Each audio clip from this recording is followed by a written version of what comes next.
again.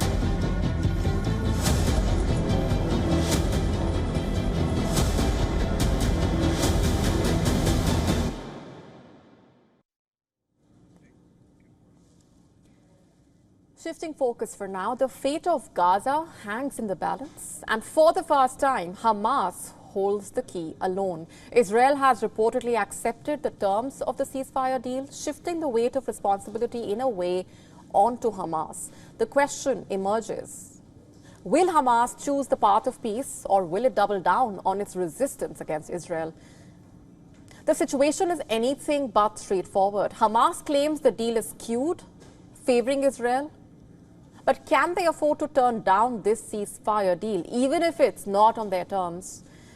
Before we dissect that, let's just look at how we arrived at this critical juncture. How did things even reach this point? The U.S. Secretary of State, Antony Blinken, has said that Israel has agreed to a Biden administration proposal designed to bridge the remaining gaps in a ceasefire deal. Blinken had earlier described this deal as probably the best, maybe the last opportunity to secure a truce and free the remaining hostages in Gaza. In fact, as per reports, after nearly 3 hours of intense discussion with Israeli Prime Minister Benjamin Netanyahu, Blinken emerged with a clear message. Israel is on board. The ball is now in Hamas's court. Very constructive meeting with Prime Minister Netanyahu today. He confirmed to me that Israel accepts the bridging proposal, that he supports it. It's now incumbent on Hamas to do the same. In a statement, the Israeli Prime Minister's office stated that the meeting with Blinken had been positive and addressed issues surrounding the release of hostages and the security needs of Israel. While Blinken and Netanyahu's announcements place new pressure on Hamas, their leaders are pushing back, it seems. Hamas officials have labeled the proposal as one-sided, heavily tilted in Israel's favor. As per reports, Osama Hamdan, a key figure in Hamas, has accused Netanyahu of introducing new conditions and refusing to make concessions on critical issues during the recent talks in Doha. So what are these contentious issues exactly, you are wondering?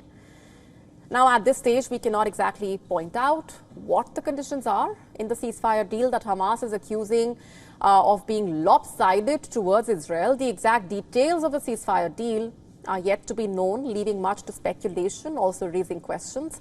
Reports, however, suggest that Israel is demanding control over 2 critical corridors in Gaza, which Hamas sees as major obstacles to the ceasefire deal.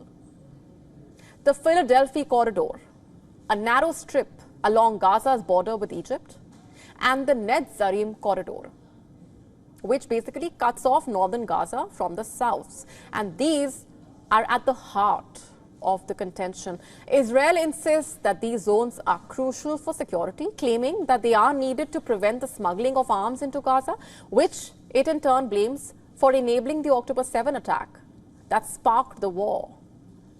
But for Hamas, these corridors represent a chokehold on Gaza's sovereignty, a precursor to a renewed occupation and a potential return of Jewish settlements. The situation becomes even more complicated as we look beyond the ceasefire terms. Tensions have escalated further with recent violence. Hamas, along with Islamic Jihad, claimed responsibility for a suicide bombing in Tel Aviv on Sunday, warning of more attacks in response to Israel's actions in Gaza.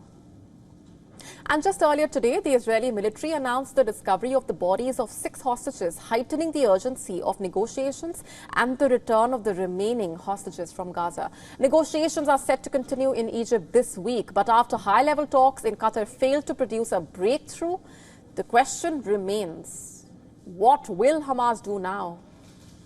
And you see, this is not just about Israel and Palestine anymore. This conflict has the potential to ignite the entire region, with threats from Iran, Hezbollah, other regional players adding to this precarious situation. The war in Gaza has already claimed over 40,000 lives. Nearly 2 million people have been displaced. Food and water are running scarce. Diseases like polio are spreading in refugee camps.